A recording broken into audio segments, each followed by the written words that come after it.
though they generate a ton of additional interest for his league. NBA Commissioner Adam Silver isn't a big fan of trade demands by players, especially when they are made public. "I would just say, blanketedly, no, I don't like trade demands, and I wish they didn't come," Silver said at All-Star Weekend in Charlotte, via ESPN. "And I wish all those matters were handled behind closed doors. In terms of trade demands, again, certainly, that's nothing new in this league, and I won't name names, but some of the greatest players in the history of this league have demanded trades at various points in their contract."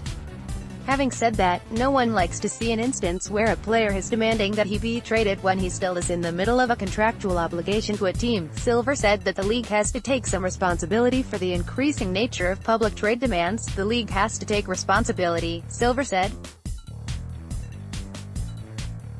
"The thought was teams should be able to be in a position to extend a year early, so that a player didn't reach the end of his contract and then a team was then in a position where they were blindsided and say, well, we had no idea the player wasn't going to stay, and the notion of extending a year earlier so you could have that conversation with the player, and the player told you behind closed doors, of course, I'm going to honor my contract, but I don't plan on staying at the end of it," the team would be in a position to get fair value for the player.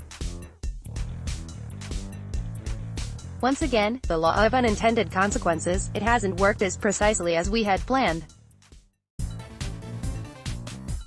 That's another area we have to focus on. In addition, Silver isn't interested in the media attention that public trade demands bring to the league, despite the fact that the recent Anthony Davis trade rumors dominated the sports media world for more than a week straight leading up to the trade deadline. "I recognize, and I think it's perfectly appropriate, that conversations take place behind closed doors, where players or their agents are saying to management, 'It's my intention to move on, for whatever reasons,'" Silver said. "I think, when they make a public spectacle of it, I hear you in terms of the enormous media interest that comes from it, but that's not the kind of media interest we're looking for." With Silver's feelings on the issue now known, it will be interesting to see if the league takes any steps to try to reduce trade demands becoming public moving forward.